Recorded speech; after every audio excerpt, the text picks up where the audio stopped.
For most people, Glass Onion is a solid movie. It has a plot, it has characters, it has visuals, and none of those things are handled particularly poorly. All in all, you can turn Glass Onion on while you turn your brain off. And that's all most people want from any movie. But this isn't a review channel. This is a channel where I talk about whatever I want, whenever I want, and today I want to talk about hydrogen. More specifically, I want to talk about how Glass Onion egregiously mishandles hydrogen and hydrogen storage. So, what's the problem? The problem is clear. No, not clear. Clear. With a K. Miles Bron's Wonder Fuel, which according to the movie is a solid hydrogen fuel that leaks and is pumped through your home in pipes instead of being used to fuel a generator or power station that then exports the electricity into your home. You know how you use hydrogen normally. But before we get to the profoundly stupid distribution method proposed in the movie, let's consider what clear might actually be, since it's clearly not really solid hydrogen, but rather some other storage method. So what options do we have for storing hydrogen? Well, there are four methods being seriously considered at the time of writing, which are liquefaction, gas compression, storage in metal hydrides, and chemical adsorption. Liquefaction involves storing hydrogen as a liquid and requires temperatures of 21 Kelvin or lower, and gas compression involves storing hydrogen at between 200 and 700 atmospheres of pressure. Both of these methods require robust storage vessels to maintain temperature and pressure, so we can safely assume clear isn't one of these. To recover hydrogen from metal hydrides, you need to be trying to recover the hydrogen, since it's chemically bonded into the structure. In short, metal hydrides can't leak. It's not going to happen, so we can discount this storage method too, since Glass Onion is very adamant that clear leaks. That leaves chemical adsorption, a process by which hydrogen sticks to the internal surface of a porous material, and then more hydrogen sticks to that hydrogen, and so on until all the pores are filled. You recover the hydrogen by either decreasing the pressure or increasing the temperature of the surroundings. Now, you'd usually store the porous material in a pressure and temperature controlled vessel, but the right material might just be able to store hydrogen at room temperature, and would almost certainly leak in a hot environment, like, say, an island in the Mediterranean. Now we're in business. We'll assume Miles Bron's collaborators found the holy grail of chemical adsorption, a porous material that can store significant quantities of hydrogen at room temperature. Then we can do some mental gymnastics to justify why Miles would pump the hydrogen through pipes in his house rather than reacting it off-site. Maybe he's just a big fan of gas cooktops, so decided to use the hydrogen the same way you might use natural gas, and then the hydrogen, being a small molecule, was able to leak from the pipes. Is what I would say if I hadn't read a 2020 paper from the University of California, Irvine, that found that hydrogen actually leaks at about the same rate as natural gas.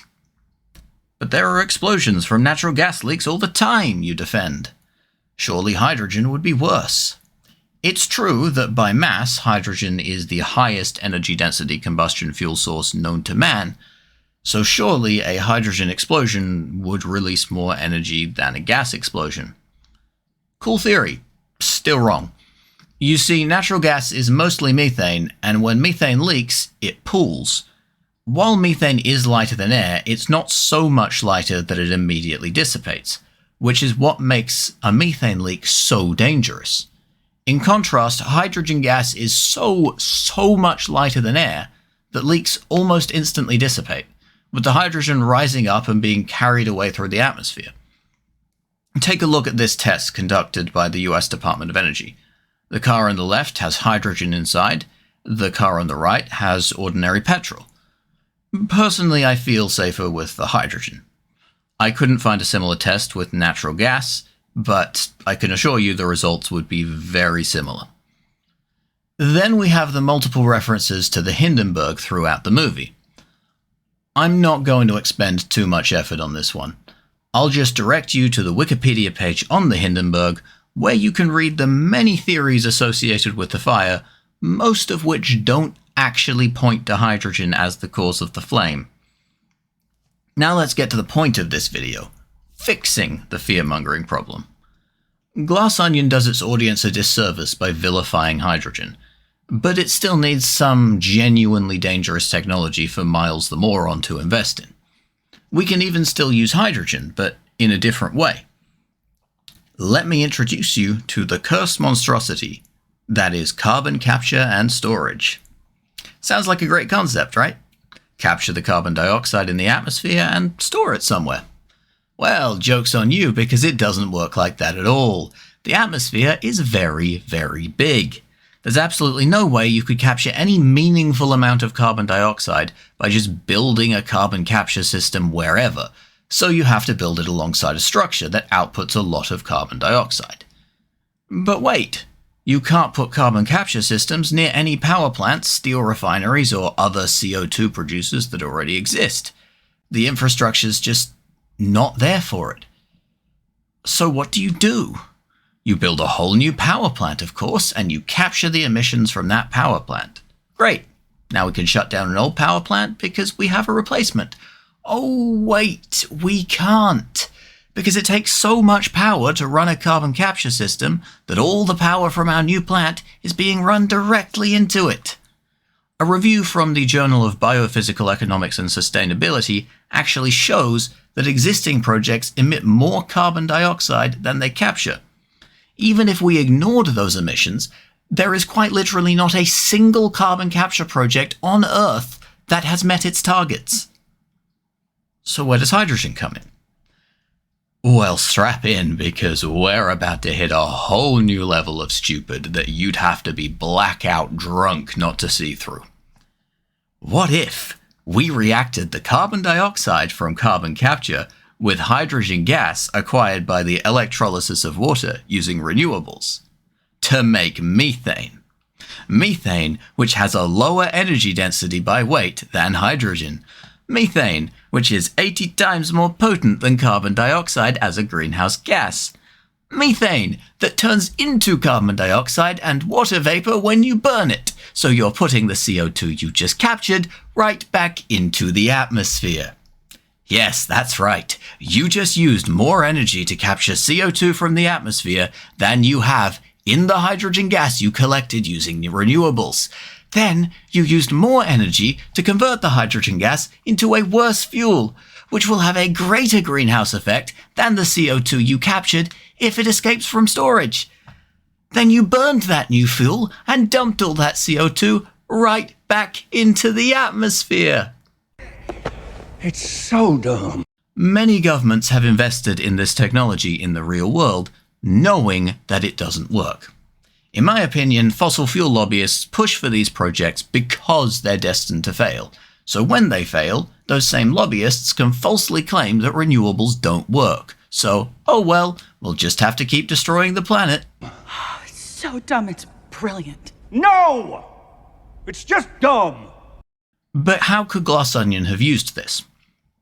I think Miles Bron, as dumb as he is, could easily have invested in this technology.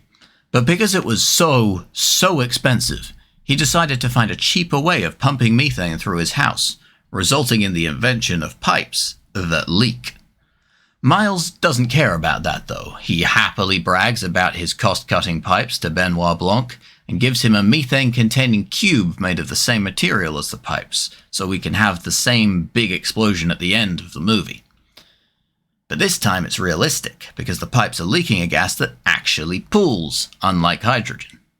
Instead, we got a movie that vilifies hydrogen rather than finding a genuinely foolish energy investment for Miles Bron to make. Because if you did that, you might have to write a story that actually makes a statement. And we all know Hollywood doesn't have the balls for that. Up until now, I've spoken with outrage and with bemusement, just like many others before me and many more to come. But the truth is, those who speak against these injustices, these embarrassments, don't speak out of anger, but rather out of fear and mourning. We fear for our lives, for our futures, and for the futures as yet unimagined. We mourn our world, we mourn our innocence, we mourn ourselves. In pursuit of security, our leaders protect the status quo. When it's the status quo that heralds the most terrible termination to itself.